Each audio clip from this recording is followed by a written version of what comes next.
Hello and welcome to the Finance Quarter. I'm Andrew Robertson. A sad reality of financial life is that getting divorced is a good way to stay poor. As anybody who's been through a divorce or the breakup of a de facto relationship will know, incomes that formerly paid for one household suddenly have to stretch across two. For all except the well-off, it's a recipe for struggle. So how can you protect your finances when your marriage or de facto relationship fails? A man with some answers is family law expert Stephen Maguire from Brisbane-based legal practice bmlaw. Stephen, in your experience, do people think of the financial consequences of a divorce or the end of a de facto relationship before they walk out? They do, but they're worried about what the consequences are. Many people are worried now about the markets and what's happening with interest rates and their ability to sell property. And they're seriously concerned for their financial future when they do decide to separate. Well, we all know that divorce is a wealth destroyer, but does it have to be? It doesn't have to be. Certainly when you separate, there are financial implications, and very few times are they positive. They do cause financial harm to people, but it doesn't have to be completely destructive. There's two courses. If people want to mediate and discuss, they can protect that wealth that they've accumulated. If they want to fight at all costs, then it will often cost them enormous amounts financially. Well, can we look at two cases? Firstly, the stay-at-home parent who's been bringing up the children. How can she or he protect their financial position when the marriage dissolves? When a marriage dissolves, one of the important things is knowledge. So if they're in the house, to obtain records that are available, have bank statements. When it comes to, you often hear people say, well, they should take all the money out of the account. Our advice is never to do that they should always share the resources that are there, because if they don't, then it starts the whole process on the wrong foot and can have serious financial consequences later. Well, what if you're the breadwinner and you're thinking to yourself, I don't want my partner to clean me out? What can you do? Well, my advice there is, again, the same thing, is that you have to at least start off with some degree of goodwill and not empty the bank accounts out, but again to make sure that your financial records are in order. Often you find people who have businesses, with the BAS now it's a lot better, but they don't have the records or have them readily available, and they're imperative for that protection because that gives an idea of what the resources are. You've been talking a lot about goodwill, but of course emotions are running high. There could have been a long history of disagreement and argument, etc., etc. How hard is it to keep goodwill in this situation? It's difficult, and for people who are in that situation, particularly at the beginning, emotions are very, very high, and that's when good lawyering comes in, where people can have someone who takes a step back and goes, this is how it should be done, and that can set the path in the right direction. The person who is just is out to get the other side, they usually don't go very well at the end of the day. They hurt themselves. And do you find that as a lawyer that people will listen to cool-headed, calm advice? They do, actually. It's interesting. I've been doing this for a long time, and when people come in, most of them just want to sort it out as quickly and as fairly as possible. It's the minority who the public think are out there, but most people just want to sort it out as quickly, and they do take advice, I find.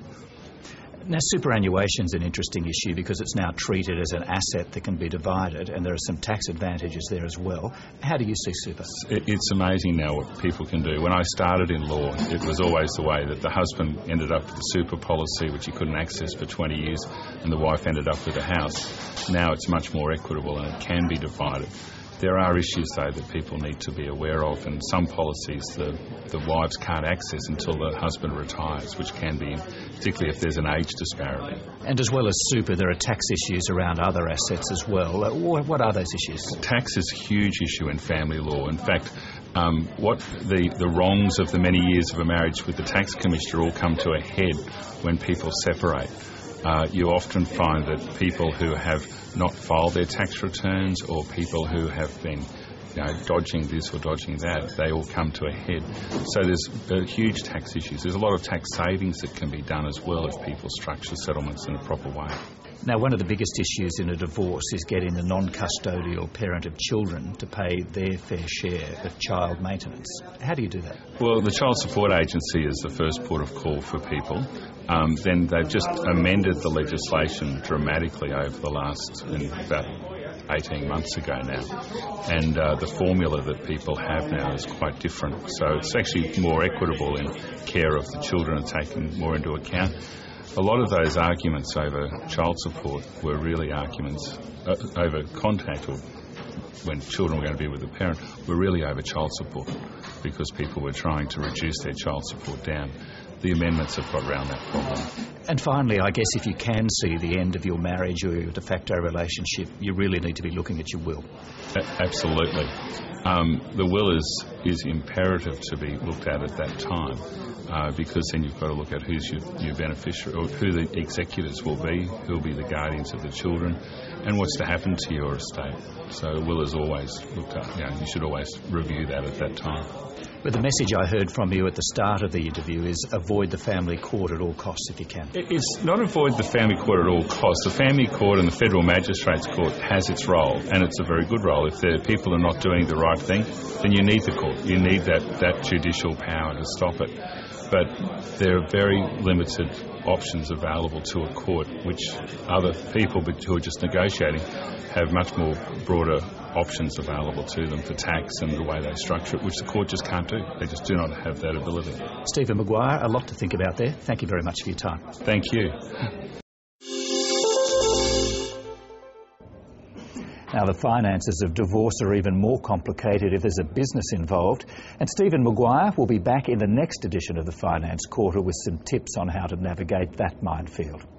Now, if you find yourself divorced or separated and you need a job, you might be able to get one in a restaurant. As the ABC's Nicole Chettle has discovered, TV cooking shows are driving a restaurant boom and staff are in short supply. Today is a cookbook challenge. Australia's a nation of food lovers, and the idea that anyone can do this at home is boosting business. Peter Trioli's been running cooking classes in Hobart for 15 years. Suddenly, they're booked out, and TV shows are fuelling demand for specialty foods. Immediately, people were coming in and phoning us and wanting those ingredients that they were using on MasterChef. Peter Trioli says that in the last couple of years, his business has grown by up to 30%.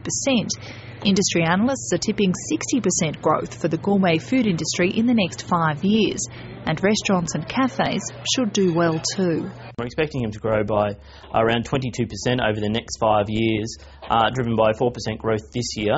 The economy seems to be picking up, unemployment's falling, and consumer spending has picked up again. But the Hotels Association says there aren't enough workers, particularly in the West, where there's an exodus of talent to the more highly paid mining sector. It wants the government to relax visa restrictions for semi-skilled workers, making it easier to recruit overseas to combat the labour shortage. Restaurants are not going to have staff, cafes are not going to be able to open, and hotels are not going to have the staff to properly service all of those rooms. But any shortage of workers is music to the ears of these apprentice chefs. Excellent news. It's what I like to hear personally. Yeah, work, money, for they're able to travel. The one beauty that we have here is that we will actually train to an industry standard, and we will utilise the industry and hands-on options, so the students come out literally being able to walk straight into the business. But training takes time, and the Hotels Association says the industry should hire more mature age workers to immediately bolster the workforce, because when it comes to the business of food, Australians have an insatiable appetite. Nicole Chettle, ABC News. As I'm sure you're aware, the big banks are providing easy fodder for politicians at the moment.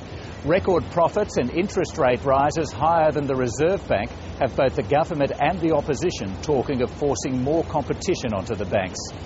But at least one banking expert has warned that political intervention could damage the very institutions it's hoped will provide that competition.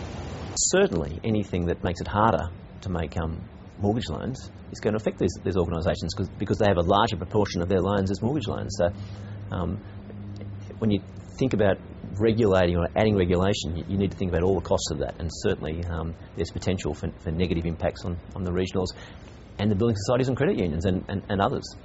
The Australian dollar's surge to parity with the greenback has raised too many issues for us to adequately cover in one episode of the Finance Quarter. But there are two we'll have a go at.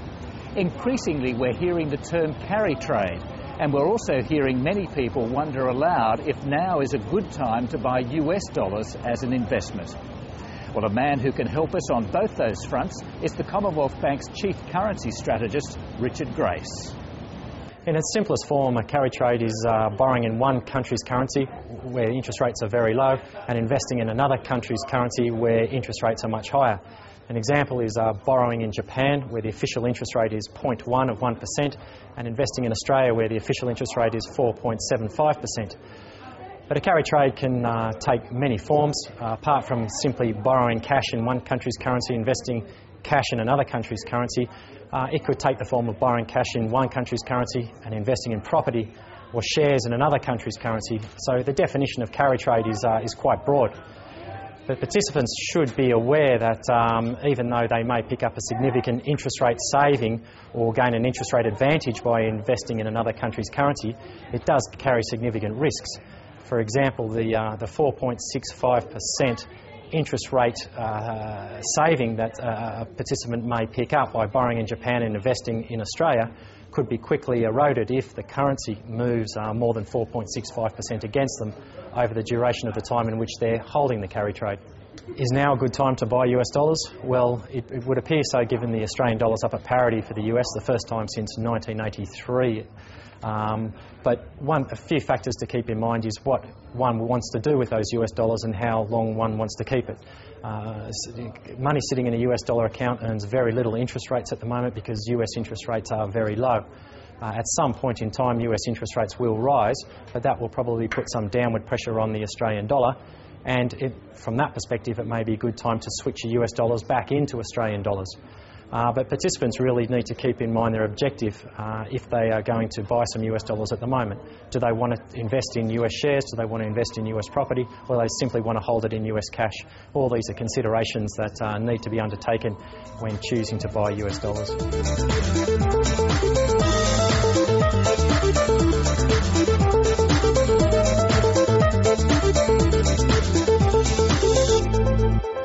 If you have any questions around money or business you'd like us to answer, our email address is thefinancequarter@your.abc.net.au. And if you'd like to see any part of the program again, you can find us on the ABC News website. Just go to the business page and click on the Finance Quarter icon. Thank you for watching, and we'll see you next time on the Finance Quarter.